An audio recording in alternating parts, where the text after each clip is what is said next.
और चलिए इस वक्त सीधा रुख करते वाराणसी के रुद्राक्ष कन्वेंशन सेंटर का, जहां प्रधानमंत्री नरेंद्र मोदी का संबोधन जारी है। डिबेट होती थी। सभी सचिव, जो पहले भी कोई एग्रीकल्चर सचिव रहा होगा, वो भी वहां बैठा हुआ है। सब लोग अपने अपने विचार रखते थे, डिबेट होती थी, हमारे मंत्री भी डिबेट करते थे। मैं सुनता रहता था, सीखने का प्रयास करता था। एक दिन, और ये कार्यक्रम मेरा करीब महीने भर चला था, और शाम को 5 बजे शुरू होता था, रात 10 बजे तो बड़ी मुश्किल से घर जाने की इजाजत मिलती थी। और बड़ा ही इंटेंस वो कार्यक्रम चला, और शायद हिंदुस्तान के इतिहास में पहली बार ऐसा हुआ होगा। तो मेरे यहां उद्योग के जगत के संबंधित प्रेजेंटेशन हुआ। आने वाले दिनों में वो औद्योगिक क्या क्या देखते हैं, आने वाले दिनों में औद्योगिक विकास कैसा होगा, सारा बता रहे थे। तो कार्यक्रम पूरा होते ही शिक्षा सचिव मेरे पास आए, क्योंकि दूसरे दिन शिक्षा सचिव का कार्यक्रम था। उसने कहा, साहब मैं कल नहीं कर पाऊंगा। मैंने कहा, क्या बात करते हो भाई, 1 महीने पहले आपको तैयारी करने के लिए कहा और आप लास्ट मोमेंट कह रहे हैं मैं नहीं कर पाऊंगा। उन्होंने कहा, तैयार तो है, मैं कर सकता हूं, लेकिन आज जो मैंने औद्योगिक विकास का जो प्रेजेंटेशन देखा, उसको देख करके मुझे लगता है कि हमारा उनका कोई मेल ही नहीं है। हम बाएं जा रहे हैं, वो दाएं जा रहे हैं। तो मैं इसकी लाइट में मेरे जो प्रेजेंटेशन है उसको मॉडिफाई करने के लिए मुझे समय चाहिए, तब जाकर के हम एक इंक्लूसिव ग्रोथ की दिशा में साथ मिलकर के शिक्षा हो, इंडस्ट्री चल सकते हैं। हमें भी अब तो पूरी दुनिया का पता होना चाहिए, हर यूनिवर्सिटी में काम होना चाहिए कि दुनिया आगे किस तरफ जा रही है, कैसे जा रही है, उसमें हमारा देश कहां है, उसमें हमारे युवा कहां है। आने वाले 15-20 साल उन बच्चों के हाथ में भारत होने वाला है, उनको मैं कैसे तैयार कर रहा हूं, ये हमारा बहुत बड़ा दायित्व है दोस्तों। और इसी तर्ज पर हमारे सभी शिक्षण संस्थानों को भी खुद से पूछने की जरूरत है कि क्या हम फ्यूचर रेडी हैं। मैं आज दिन बिता रहा हूं, एग्जाम ले रहा हूं, कॉन्वोकेशन कर रहा हूं, क्या यही मैं जिस पद पर हूं वही काम है? क्या मेरा काम यह है कि मैं ऐसी संस्थान खड़ी करके जाऊंगा कि आज जो बच्चा मेरे स्कूल कॉलेज में आएगा, आजादी के जब 100 साल होंगे, जब वो बहुत बड़ी महत्वपूर्ण भूमिका निभाता होगा, तब मेरा देश वहां पहुंचेगा। मैं वो व्यवस्था आज पैदा करके जाऊंगा। आप सबको वर्तमान को संभालना है, आपके पहले जो करके गए हैं उसको आगे बढ़ाना है, लेकिन आज जो काम कर रहे हैं उनको फ्यूचर के लिए ही सोचना होगा और व्यवस्थाएं फ्यूचर के लिए विकसित करनी होगी। और क्योंकि आज बच्चों की जिज्ञासा ऐसी होती है जिनके उत्तर, अभी मैंने कहा, मैं जिन बच्चों को मिलकर आया हूं, आपको भी घर में पता चलता होगा, छोटे छोटे आपके पोते पोती भी आपको सवाल पूछते होंगे, आपके नन्हे मन्ने बेटे अगर सवाल पूछते होंगे, आपको सोचना पड़ता होगा, अरे भाई ये कहां सर खा रहा है। वो सर नहीं खा रहा है, और का सर उसको जवाब नहीं दे पा रहा है दोस्तों, वो सब आपके हर किसी के घर में ये अनुभव आया होगा जी। आज की पीढ़ी जिन बातों को लेकर के आती है, वो तो गूगल पे 10 चीजें सवाल पूछते, बोले आप क्या कह रहे हो, गूगल तो ये कह रहा है, आपको काउंटर करता है बच्चा। अब ये बच्चे आपकी यूनिवर्सिटी में 10 साल के बाद आएंगे, तब क्या हाल होगा आपका। हमें अभी से तैयार करना होगा अपने आप को। आप घर में भी उसके अपने बच्चों के साथ मिसमैच अनुभव कर रहे हैं। जब स्कूल कॉलेज के कैंपस के अंदर बहुत बड़ी मात्रा में युवा पीढ़ी होगी, इस प्रकार से नई सोच के साथ आई होगी, और हम वहां उसके योग्य नहीं होंगे, तो उनके साथ कितना बड़ा गहरा अन्याय हो जाएगा दोस्तों। और इसलिए आवश्यक है कि हम भविष्य को जाने, समझे, व्यवस्थाओं को विकसित करें।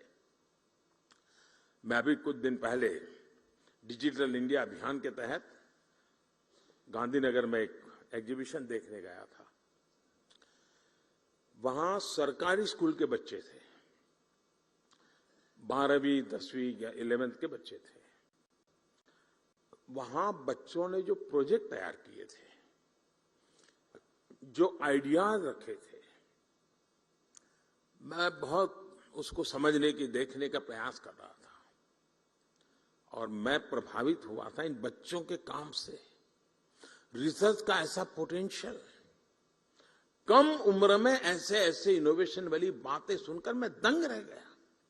वहां कई बच्चे बायोटेक और जेनेटिक्स में इंटरेस्टेड थे।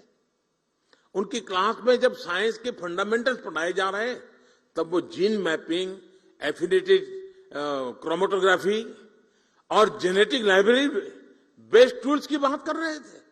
अब कितना बड़ा अंतर है, आप कल्पना करिए। मैं उनके काम को देखकर सोच रहा था कि जब ये हायर एजुकेशन में पहुंचेंगे तो हमारे इंस्टीट्यूशन इनकी आधुनिक सोच के मुताबिक तैयार होंगे क्या? अगर हम इन बच्चों के लिए उनके हायर एजुकेशन में पहुंचने का इंतजार करेंगे, तब तक दुनिया बहुत आगे निकल जाएगी दोस्तों। इसलिए हमें ये अभी से सोचना होगा कि जिस उम्र में भी बच्चों के मन में मोटिवेशन है, उसी उम्र में उन्हें गाइडेंस और रिसोर्स मिले, इसका प्रबंध हमने सोचना पड़ेगा। हमें अपने संस्थान में ऐसी व्यवस्था तैयार करने पर काम करना चाहिए। साथियों, इस महीने के आखिर में 29 जुलाई को राष्ट्रीय शिक्षा नीति को 2 साल पूरे होने वाले हैं। और अभी धर्मेंद्र जी बता रहे थे कि बड़े मंथन के बाद ये शिक्षा नीति बनाई। कस्तूररंगन जी ने बहुत अच्छा नेतृत्व दिया, उसके कारण ये संभव हुआ। और इतना विविधता भरा देश और राष्ट्रीय शिक्षा नीति का इस प्रकार से स्वागत हो, ये अपने आप में बहुत बड़ी सिद्धि है जी, बहुत बड़ी सिद्धि है। लेकिन इसकी विशेषता देखिए, इसको बनाने में तो मंथन हुआ। आमतौर पर सरकार का स्वभाव होता है, एक डॉक्यूमेंट बन जाता है, वो डॉक्यूमेंट समय के भरोसे छोड़ दिया जाता है, कुछ व्यक्तियों के भरोसे जोड़ जाता है। आपके भी टेबल पे तो कुछ दिन शोभा बढ़ाता है डॉक्यूमेंट, फिर वो भी टेबल पे से हट जाता है, कोई नया डॉक्यूमेंट आता है, वो जगह ले लेता है, बात वहीं समाप्त हो जाती है। अनुभव आपको भी है, यहां बैठे हुए लोगों को भी है। हमने ऐसा नहीं होने दिया। हमने हर पल इस राष्ट्रीय शिक्षा नीति को जिंदा रखा है। मैं स्वयं भी इतने कम समय में कम से कम 25 सेमिनार में गया हूं, शायद 25 से ज्यादा, और इसी विषय पे मैं बोलता रहा हूं। ये रिपोर्ट देने के बाद स्वयं कस्तूरीरंगन जी लगातार संवाद कर रहे हैं, हर क्षेत्र के लोगों से संवाद कर रहे हैं, उनके क्लैरिफिकेशन चाहिए, समझा रहे हैं, उसके पीछे का विजन क्या है, बैकग्राउंड इंफॉर्मेशन वो समझा रहे हैं। पूरी सरकार के सभी डिपार्टमेंट लगातार कोशिश कर रहे हैं कि ये, क्योंकि 30 साल के बाद आया हुआ डॉक्यूमेंट सिर्फ कागज का ढर्रा हमारे पास पहुंच जाने से होगा नहीं जी। आप भी यहां जब 3 दिन मंथन करोगे, उसकी कई बारीकियां हैं जो शायद आपने पूरा पन्ना पढ़ लिया होगा, लेकिन अब नई तरीके से आपके सामने उजागर होगी। इसलिए अपनी यूनिवर्सिटी के अंदर भी ऐसे ही निरंतर मंथन की योजना बना करके यहां से जाना। सिर्फ यहां से आप सुन करके मत चला जाना, आपके साथ जुड़े हुए जो बाकी साथी हैं वे भी ऐसा ही मंथन करें, उसमें से और अमृत निकालें जी, तब जाकर के इसका लाभ होगा। और इसके इम्प्लीमेंटेशन की उसके लिए जो चुनौतियां हैं, उसकी हर बारीकी पर हमें गौर करते रहना चाहिए। साथियों, आज जब कोई काम अपने हाथों में लेता है तो समस्याएं का समाधान भी तेजी से निकलता है। समस्या समझ करके यार मैं कहां पढ़ूं इसमें, तो समाधान कभी नहीं निकलता है। साथियों, इन 2 सालों में देश राष्ट्रीय शिक्षा नीति को लागू करने की दिशा में कई ठोस कदम उठा चुका है। इस दौरान एक्सेस, क्वालिटी और फ्यूचर रेडीनेस जैसे जरूरी विषयों पर हुई वर्कशॉप ने भी बहुत बड़ी मदद की है। देश विदेश के एकेडमिशियंस, इनसे जो चर्चाएं हुई, मेरा भी देश के शिक्षा मंत्रियों के साथ, शिक्षाविदों के साथ जो संवाद हुआ उसने भी इसी गति को आगे बढ़ाया है। और अभी कुछ दिन पहले हमारे धर्मेंद्र जी ने देश भर के शिक्षा मंत्रियों को भी बुलाया था, जैसे आपके साथ चर्चा कर रहे हैं उनके साथ भी की थी। लगातार कोशिश हो रही है कि इन चीजों को हम 100% साकार कैसे कर पाए। राज्य सरकारों ने भी अपने अपने स्तर पर इस दिशा में कई महत्वपूर्ण कदम उठाए हैं और आज सभी के प्रयासों का परिणाम है कि देश और खासकर देश का युवा इस बड़े बदलाव में भागीदार बन रहा है। साथियों, नई राष्ट्रीय शिक्षा नीति के लिए देश के एजुकेशन सेक्टर में एक बड़े इंफ्रास्ट्रक्चर ओवरहॉल पर भी काम हुआ है। आज देश में बड़ी संख्या में नए कॉलेज खुल रहे हैं, नए विश्वविद्यालय खुल रहे हैं, नए आईआईटी और नए आईआईएम की स्थापना हो रही है। 2014 के बाद से देश में मेडिकल कॉलेजों की संख्या में 55% की वृद्धि हुई है। युवाओं को बेहतर अवसर देने के लिए यूनिवर्सिटीज में समान स्टैंडर्ड के लिए इस वर्ष कॉमन यूनिवर्सिटी एंट्रेंस टेस्ट भी लागू किया गया है। ऐसे ही कई और भी रिफॉर्म्स किए गए हैं। देश के इन प्रयासों का परिणाम है कि वर्ल्ड यूनिवर्सिटी रैंकिंग में भारतीय संस्थानों की संख्या में धीरे धीरे प्रवेश हो रहा है, संख्या में वृद्धि हो रही है। ये बदलाव केवल शुरुआत है, अभी हमें इस दिशा में लंबी दूरी तय करना है। साथियों, मुझे ये भी संतोष है कि राष्ट्रीय शिक्षा नीति अब मातृभाषा में पढ़ाई के रास्ते खोल रही है। इसी क्रम में संस्कृत जैसी प्राचीन भारतीय भाषाओं को भी आगे बढ़ाया जा रहा है। मैं यहां देख रहा हूं कि इस आयोजन में भी संस्कृत से जुड़े लोगों के लिए विशेष व्यवस्था है। काशी की धरती से हुई ये शुरुआत निश्चित ही भारतीय भाषाओं और भारतीय संकल्पों को नई ऊर्जा देने का काम करेगी। साथियों, मुझे पूरा विश्वास है आने वाले समय में भारत दुनिया में वैश्विक शिक्षा का एक बड़ा केंद्र बनकर उभर सकता है। भारत न केवल दुनिया के युवाओं के लिए एजुकेशन डेस्टिनेशन बन सकता है, बल्कि दुनिया के देशों में भी हमारे युवाओं के लिए नए अवसर बन सकते हैं। इसके लिए हमें अपने एजुकेशन सिस्टम को इंटरनेशनल स्टैंडर्ड्स पर तैयार करना होगा। इस दिशा में देश लगातार प्रयास भी कर रहा है। हायर एजुकेशन को इंटरनेशनल स्टैंडर्ड के हिसाब से तैयार करने के लिए नई दिशा निर्देश जारी किए गए हैं। करीब 180 उच्च शिक्षा संस्थानों में अंतर्राष्ट्रीय मामलों के लिए विशेष कार्यालय की स्थापना भी की गई है। मैं चाहूंगा कि आप सभी इसी दिशा में न केवल जरूरी विमर्श करें, बल्कि भारत के बाहर की व्यवस्थाओं से भी परिचित होने का प्रयास करें। ये नई व्यवस्थाएं भारत की शिक्षा व्यवस्था को अंतर्राष्ट्रीय अनुभवों से भी जोड़ने में मदद करेगी।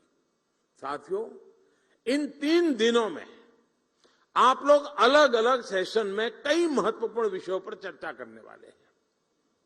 मैं चाहूंगा कि आपकी इस चर्चा से देश के लिए अलग अलग क्षेत्रों में नए रास्ते खुले, युवा पीढ़ी का मार्गदर्शन हो।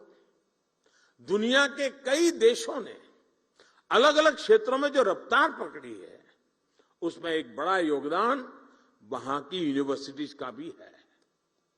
यूनिवर्सिटीज लगातार सामाजिक, आर्थिक और वैज्ञानिक विषयों पर रिसर्च करती है, सरकार को सुझाव देती है। यही कल्चर, यही कार्य पद्धति हमें अपने यहां भी विकसित करने की जरूरत है। इससे यंग जनरेशन को देश और देश की नीतियों की समझ आती है और उसकी संभावनाओं से भी परिचित होते हैं। मेरा हमेशा से मानना रहा है कि देश के युवाओं की इनोवेटिव सोच और नए आइडियाज से नई व्यवस्थाओं को भी ज्यादा से ज्यादा जुड़ना चाहिए। इससे फ्रेश टैलेंट आता है, फ्रेश आइडियाज आते हैं। मैं चाहूंगा कि इसे लेकर भी आप सब चर्चा करें, कोई रोडमैप तैयार करें। यूनिवर्सिटी कैसे सरकार के साथ अलग अलग क्षेत्रों में पार्टनरशिप कर सकती है, इस बारे में भी सोचा जाना चाहिए। अपनी एक्सपर्टीज, आपको ही तय करनी है। आप जिस क्षेत्र में हैं उसे लेकर सर्वे और स्टडी करें, सरकार को सुझाव दे। आपकी यूनिवर्सिटी का जो 50-100 किलोमीटर का जो दायरा होगा, वहां की जन सामान्य की समस्याएं क्या है, उसके उपाय क्या है, रिसोर्सेज क्या है, उस रिसोर्सेज के लिए क्या किया जा सकता है, वहां के सामान्य व्यक्तियों की वृत्ति प्रवृत्ति क्या है। आपके स्टूडेंट को एक प्रोजेक्ट मिल जाएगा, स्थानीय रूप से बढ़िया रिपोर्ट बनेगा। सरकार की कोई योजना चलती है तो उसकी अच्छाइयां क्या है, कमियां क्या है, सुधार की संभावनाएं क्या है, बढ़िया रिपोर्ट बन सकता है। ये सारी बातें सरकार के अंदर गंभीरता से कर लिया जाए, बहुत बड़ा परिणाम आता है। मुझे याद है, मैं गुजरात में था तो एक बार सरदार पटेल यूनिवर्सिटी में मेरा कार्यक्रम था। सरदार पटेल यूनिवर्सिटी के लोगों ने रूरल डेवलपमेंट पे काफी रिसर्च करके कुछ किताबें तैयार की थी। उस दिन उन्होंने मुझे गिफ्ट की।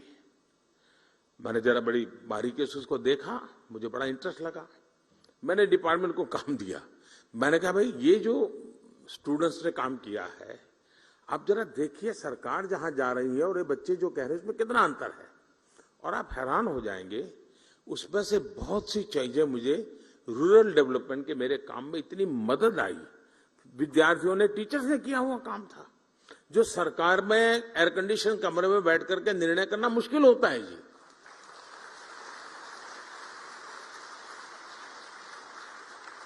जो फील्ड में हमारी ये पीढ़ी जाती है वो बहुत ही अच्छा उसका अर्थ निकाल करके ले आती है, और कुछ चीजों का कल्पना भर का लाभ हुआ हो ये भी ध्यान में आता है जी। और मुझे विश्वास है हमें अब जैसे हमारे यहाँ एग्रीकल्चर यूनिवर्सिटी है, अब एग्रीकल्चर यूनिवर्सिटी लैब में जो करती है कितना ही अच्छा काम करे, लेकिन उसको सर्टिफिकेट भी मिल जाए, इंटरनेशनल मैगजीन में उसका आर्टिकल भी छप जाए, उसको डिग्री भी मिल जाए, लेकिन वो तो मामला लैब में ही रह जाएगा। हमारे पास लैब टू लैंड का भी तो रोड मैप होना चाहिए ना। जो लैब में है वो लैंड पर भी तो उतरना चाहिए ना। और जैसे लैब टू लैंड होना चाहिए, वैसे ही लैंड पर यूनिवर्सिटी में नहीं गए ऐसे लोगों का अनुभव भी बहुत ज्यादा होता है, और जो लैंड का अनुभव है उसको लैब में भी लाना चाहिए। और लैब में वो कैसे आए, रिसर्च को कैसे एनरिच करे, परंपरागत अनुभव को कैसा करे, ये सोच करके हम कदम उठा नहीं सकते हैं। इसी तरह हमारे यहां ट्रेडिशनल मेडिसिन, आयुर्वेद में हमारा ज्ञान, उसको कोई चुनौती तो आप भी नहीं करोगे, मैं भी नहीं करूंगा, लेकिन दुनिया के कई देश हैं जो आज ट्रेडिशनल मेडिसिन में हमसे आगे निकल रहे हैं जी। ऐसा इसलिए क्योंकि आज के समय में परिणाम और प्रमाण दोनों की जरूरत होती है। हम ये कहें कि भाई मैं ये जड़ी बूटी लेते हुए फायदा होता है, परिणाम मिलता है, लेकिन हम मान के चले और सभी यूनिवर्सिटी के तरफ मेरा कुछ न यहां से सुन करके जाए तो चलेगा, 2 शब्द मेरे सुन करके चल के जाइएगा और उस पर मंथन कीजिएगा। हमें परिणाम तो मिल जाते हैं लेकिन प्रमाण नहीं होते हैं, और इसलिए हमारे पास परिणाम के साथ साथ प्रमाण होने चाहिए। हमारे पास डेटाबेस होना चाहिए, हमारे पास उसका पूरा डिटेल रिकॉर्ड होना चाहिए, कहां से कैसे बदला हुआ है। हम भावनाओं के आधार पर दुनिया नहीं बदल सकते जी, दुनिया के सामने उसे मॉडल के रूप में प्रस्तुत नहीं कर सकते, और इसलिए परिणाम होने के बावजूद भी प्रमाण की आवश्यकता आज के विश्व को बहुत जरूरी है। और इसलिए अब हमारी यूनिवर्सिटीज को जो परिणाम से हम परिचित हैं लेकिन जिसमें प्रमाण का अभाव है, उन प्रमाण की पूर्ति करने के लिए मैकेनिज्म बनाना, व्यवस्थाएं विकसित करना है, परंपराएं विकसित करना, ये आप सब साथियों की मदद के बिना होना नहीं है। तो वाराणसी के रुद्राक्ष कन्वेंशन सेंटर से प्रधानमंत्री नरेंद्र मोदी का ये संबोधन, कहते हैं दुनिया में आज भारत की धमक है, हर क्षेत्र में भारत तेजी के साथ अग्रसर है। आज तक HD सबसे तेज, सबसे ज्यादा।